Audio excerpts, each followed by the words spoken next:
के कारण स्त्री का गर्भ गिर जाता है। दोस्तों, एक समय की बात है। भगवान विष्णु और माता लक्ष्मी क्षीर सागर में शेषनाग की शैया पर विश्राम कर रहे होते हैं। तभी माता लक्ष्मी भगवान विष्णु से पूछने लगती है, हे स्वामी, आज मेरे मन में एक शंका निर्माण हो रही है।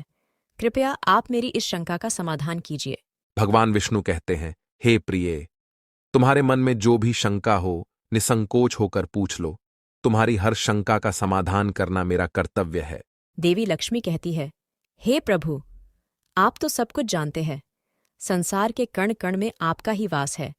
आप ही जन्मदाता है और आपकी ही आज्ञा से काल प्राणी को ग्रहण कर लेता है। आप ही इस संसार को चलाते हैं। जन्म और मृत्यु आपके ही बस में है। किंतु हे प्रभु, कौन सी स्त्री को संतान सुख प्राप्त नहीं होता है?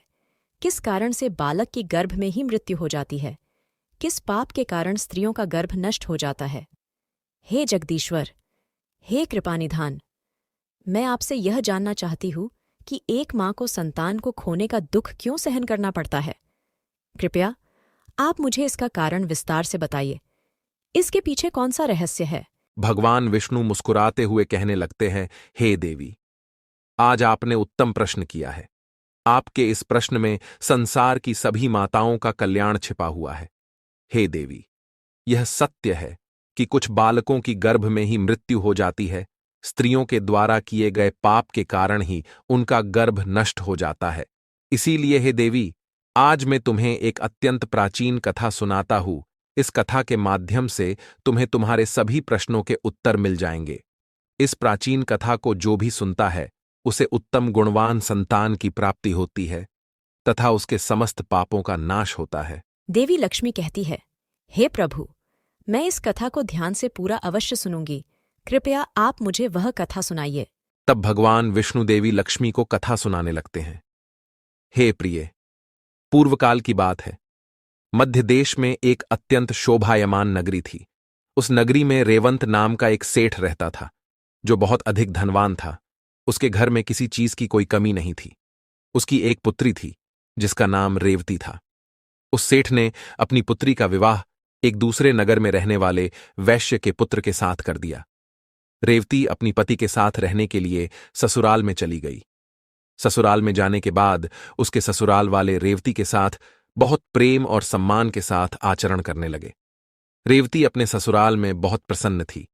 रेवती की सास का नाम सुनंदा था, जो स्वभाव से अत्यंत क्रूर और दुष्ट स्वभाव की थी। रेवती दहेज में बहुत सारा धन लाई थी। इस कारण से सुनंदा रेवती का झूठ मूठ का सम्मान करती थी, उसे मीठी मीठी बातें करती थी और अपने मायके से कुछ न कुछ लाने को कहा करती थी।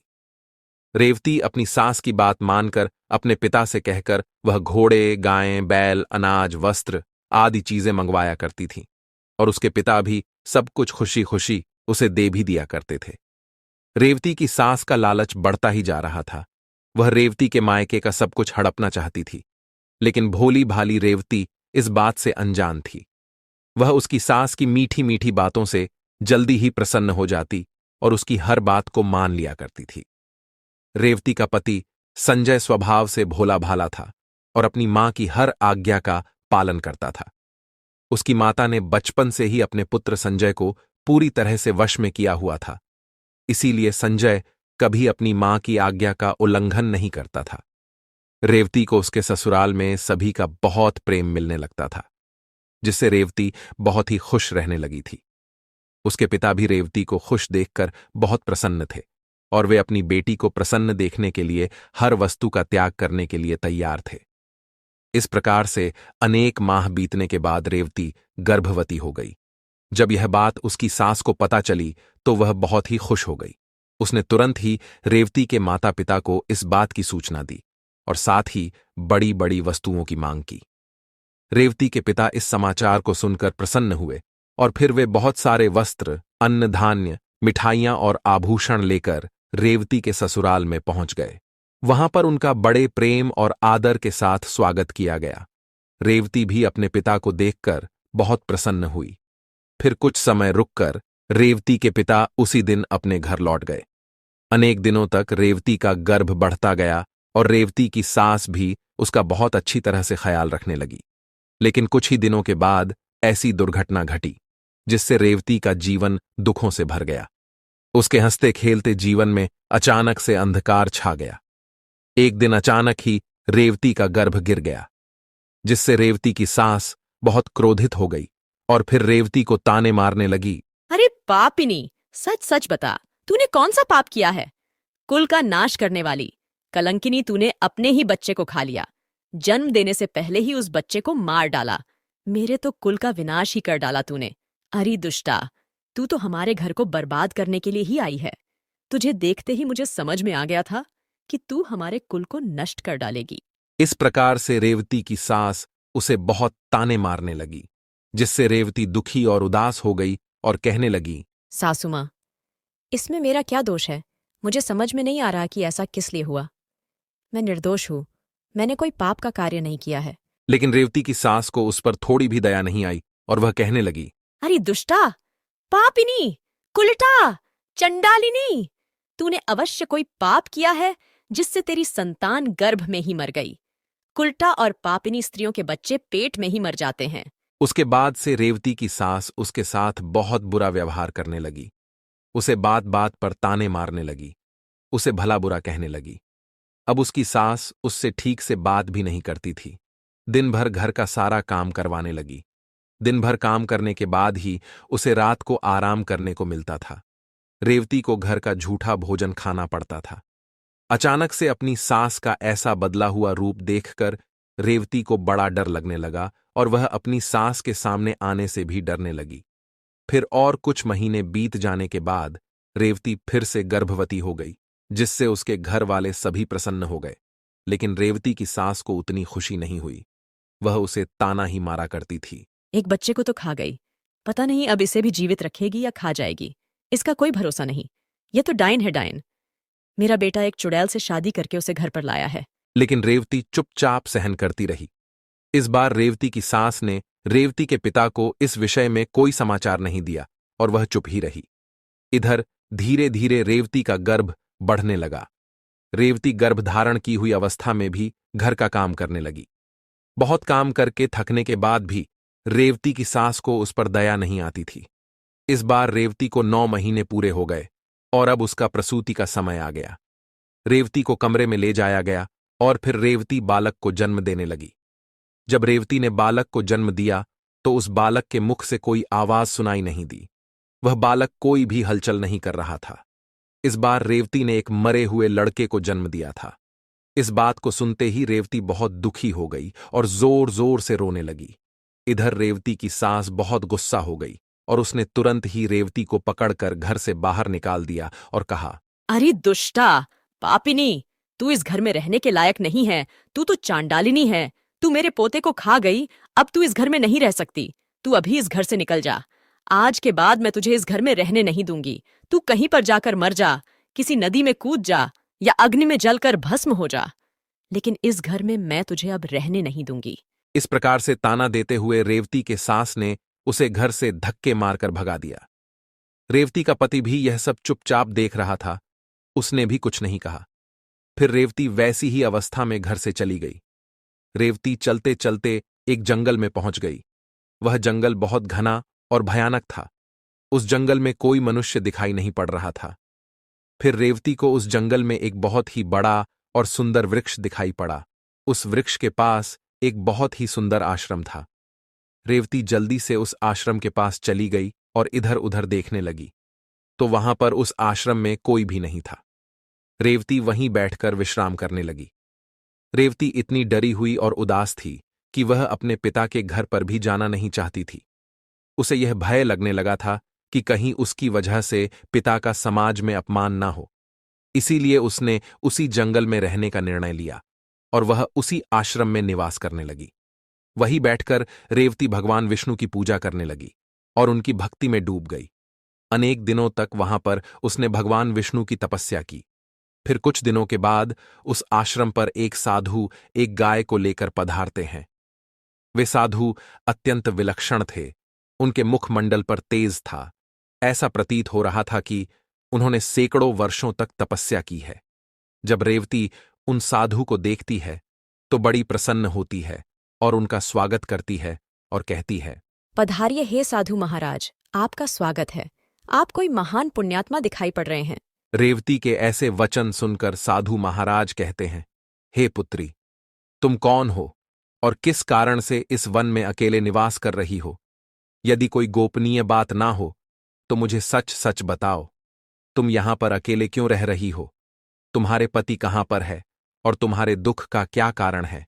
तब रेवती कहती है, हे साधु महाराज, मैं अत्यंत दुखी हूँ और मेरी सासू माँ ने मुझे घर से निकाल दिया है, इसीलिए मैं इस वन में निवास कर रही हूँ। साधु कहते हैं, हे पुत्री, तुम्हारी सास ने ऐसा क्यों किया? किस कारण से तुम्हें घर से निकाल दिया है? तब वह रेवती कहती है, हे साधु महात्मा, मेरी पहली संतान गर्भ में ही नष्ट हो गई और जब मैंने दूसरी संतान को जन्म दिया तो वह मरी हुई थी। इसी कारण से क्रोधित होकर मेरी सास ने मुझे घर से निकाल दिया है। अब मैं अपना यहीं पर निवास कर रही हूँ। पिता का अपमान ना हो इसीलिए मैं उनके पास भी नहीं जा रही हूँ। कृपया आप ही मेरे दुख दूर कीजिए। मैं कहाँ जाऊँ? अब मैं क्या करूँ? इस प्रकार से रेवती द्वारा पूछने पर वे साधु महात्मा कहने लगते हैं, हे पुत्री, यह तो बड़े दुख की बात है, किंतु तुम चिंता मत करो। मैं तुम्हें कुछ उपाय बताता हूं, तुम उस उपाय को करो जिससे तुम्हें उत्तम संतान की प्राप्ति होगी। तुम इस गाय को अपने पास रखो, इसकी सेवा करो। इसकी सेवा करने से तुम्हें उत्तम संतान सुख प्राप्त होगा। अब मैं तुम्हें गर्भ धारण की हुई स्त्री को जिन नियमों का पालन करना चाहिए उस विषय में बताता हूं, इसे तुम ध्यान से सुनो। हे पुत्री, किसी भी स्त्री को मासिक धर्म के दौरान पति के साथ संबंध स्थापित नहीं करना चाहिए और पति को स्पर्श भी नहीं करना चाहिए। इससे संतान गर्भ में ही गिर जाती है। गर्भ धारण की हुई स्त्री को भगवान की पूजा में तत्पर रहना चाहिए। उसके मुख पर सदैव ही प्रसन्नता होनी चाहिए। गर्भ धारण की हुई स्त्री को कभी दुखी और निराश नहीं रहना चाहिए। उसे बुरे आचरण वाली स्त्री से दूर रहना चाहिए। उनसे बातचीत नहीं करनी चाहिए। एक गर्भवती स्त्री को कभी दूसरों के घर का भोजन नहीं करना चाहिए। गर्भिणी स्त्री को सूप की हवा से बचकर रहना चाहिए। सूप की हवा लगने से भी गर्भ का नाश होता है। गर्भ धारण की हुई स्त्री को कभी ऐसी वस्तु के दर्शन नहीं करने चाहिए जिसे देखने पर मन में घृणा निर्माण हो। उसे भयानक और डरावनी कथाएं भी नहीं सुननी चाहिए। गर्भिणी स्त्री को अत्यंत गर्म भोजन नहीं करना चाहिए। पहले का किया हुआ भोजन जब तक अच्छी तरह से पच नहीं जाता तब तक दोबारा भोजन नहीं करना चाहिए। जिस स्त्री के बच्चे होकर मर जाते हो अथवा जो स्त्री वंध्या हो, ऐसी स्त्री से संपर्क नहीं करना चाहिए। जो भी स्त्री इन नियमों का पालन करती है वह उत्तम पुत्र को प्राप्त करती है। जो स्त्री इन नियमों का पालन नहीं करती उसका गर्भ गिर जाता है अथवा उसका निरोध हो जाता है। हे पुत्री, अब मैं तुम्हें पुत्र प्राप्ति का उपाय बताता हूं, इसे ध्यान से सुनो।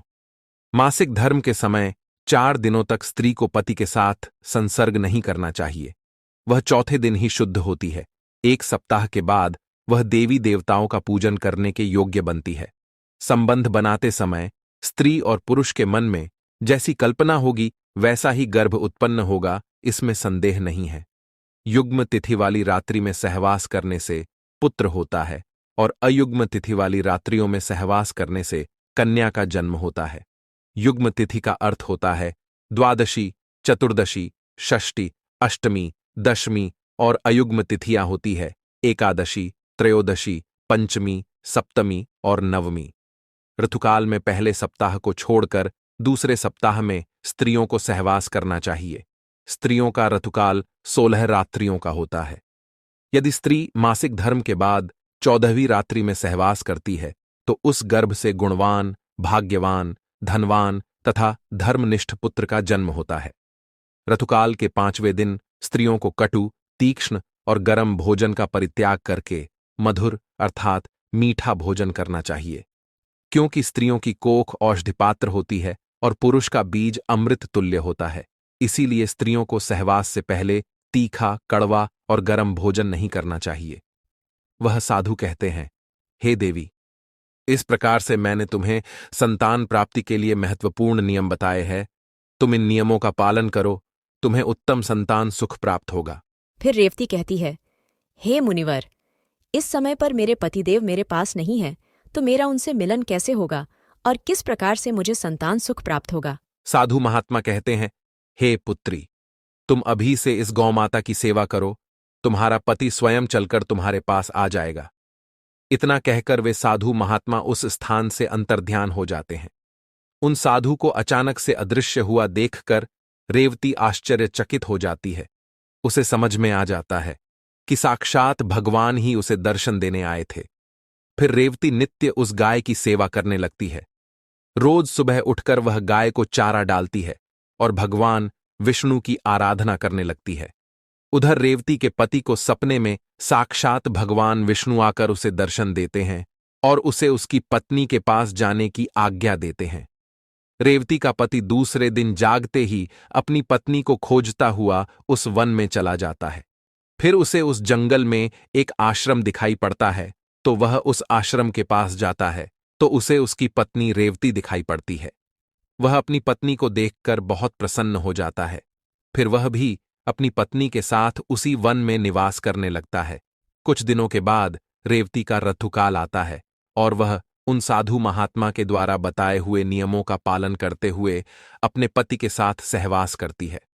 उसके पति के मिलन से रेवती पुनः गर्भ धारण कर लेती है और फिर 9 महीने तक वह गर्भ उसके अंदर बढ़ने लगता है। फिर 9वें महीने के बाद रेवती को एक अत्यंत सुंदर पुत्र रत्न की प्राप्ति होती है, जिसे पाकर रेवती और उसका पति दोनों बहुत प्रसन्न होते हैं। पुत्र का जन्म होने के बाद वह गाय भी उस स्थान से अदृश्य हो जाती है। इस चमत्कार को देखकर रेवती और उसका पति दोनों अचंभित हो जाते हैं। फिर वे तीनों अपने घर चले जाते हैं। उधर रेवती की सास अपने पुत्र को रेवती के साथ एक बच्चे को लेकर आता हुआ देखकर बहुत प्रसन्न हो जाती है और उससे पूछती है, हे बहू, ये तुमने कैसे किया? किस कारण से तुम्हें पुत्र की प्राप्ति हुई? फिर रेवती अपनी सास को सारी हकीकत बता देती है। रेवती की सास को इस बात पर विश्वास नहीं होता है, तो वह पूछती है कि वह स्थान कहां पर है। रेवती अपनी सास को उस स्थान के बारे में बता देती है।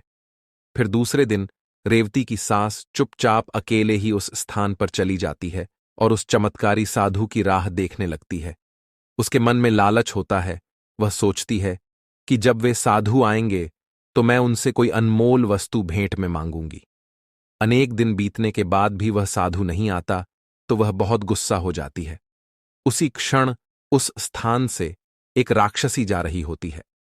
जब वह राक्षसी रेवती की सास को उस आश्रम के पास खड़ा हुआ देखती है तो वह तुरंत उसके पास जाती है और कहती है, अरे वाह, आज मेरे लिए इस जंगल में ताजा ताजा भोजन आया है। इतना कहकर वह राक्षसी रेवती की सास को मारकर खा जाती है। इधर रेवती अपनी सास की राह देख रही होती है, किंतु उसकी सास नहीं मिलती है, तो वह अपने पति को अपनी मां को ढूंढकर लाने को कहती है। रेवती का पति अपनी मां को ढूंढने के लिए जंगल में जाता है तो उसे वहां पर उसकी मां दिखाई नहीं पड़ती है, लेकिन वहां पर उसकी माता के कंकाल दिखाई पड़ते हैं, जिसे देखकर वह दुखी मन से घर पर लौट आता है। उन्हें एक व्यक्ति के द्वारा पता चलता है कि उस जंगल में एक राक्षसी का वास था और उसी राक्षसी ने रेवती की सास को मार डाला है। लालच के कारण रेवती की सास को राक्षसी खा जाती है। फिर रेवती और उसका पति अपने पुत्र के साथ घर पर सुखी जीवन व्यतीत करने लगते हैं। भगवान विष्णु देवी लक्ष्मी से कहते हैं, हे देवी, इस प्रकार से रेवती ने गर्भ धारण के नियमों का पालन किया, जिससे उसे उत्तम संतान की प्राप्ति हुई। देवी लक्ष्मी कहती है, हे प्रभु, जिस बालक की मृत्यु गर्भ में ही होती है अथवा जन्म के बाद तुरंत मृत्यु होती है, उसकी मुक्ति के लिए क्या उपाय करना चाहिए? भगवान विष्णु कहते हैं, हे प्रिय, तुमने यह उत्तम प्रश्न किया है, इसीलिए तुम अब ध्यान से सुनो। यदि स्त्री का गर्भपात हो जाए अथवा गर्भ में ही बालक की मृत्यु हो जाए तो जितने महीने का वह गर्भ होता है उतने दिनों का सूतक माना जाता है। आत्मकल्याण की इच्छा रखने वाले मनुष्य को उस गर्भ में मृत्यु हुए बालक के लिए कुछ भी नहीं करना चाहिए, उसका श्राद्ध नहीं करना चाहिए। यदि जन्म से लेकर चूड़ाकर्म संस्कार के बीच में बालक की मृत्यु हो जाती है तो उस बालक की मुक्ति के लिए अन्य बालकों को दूध का भोजन देना चाहिए। यदि चूड़ाकर्म संस्कार के बाद 5 वर्ष के भीतर बालक की मृत्यु हो जाती है तो शरीर दाह का संस्कार करना चाहिए। उसके लिए दूध का दान करना चाहिए और बालकों को भोजन कराना चाहिए। यदि 5 वर्ष की आयु के बाद बालक की मृत्यु हो जाती है तो उसका दाह संस्कार करके उसके लिए जल से भरे मिट्टी के पात्र का और खीर का दान करना चाहिए। तभी उस बालक को पुनर्जन्म प्राप्त होता है। तो दोस्तों, इस प्रकार से भगवान विष्णु ने माता लक्ष्मी को गर्भधान का रहस्य बताया है। उम्मीद है आपको यह कथा पसंद आई होगी। वीडियो को लाइक जरूर करें, कमेंट में जय श्री हरि विष्णु अवश्य लिखे, साथ ही चैनल को सब्सक्राइब करें। आप सभी का धन्यवाद।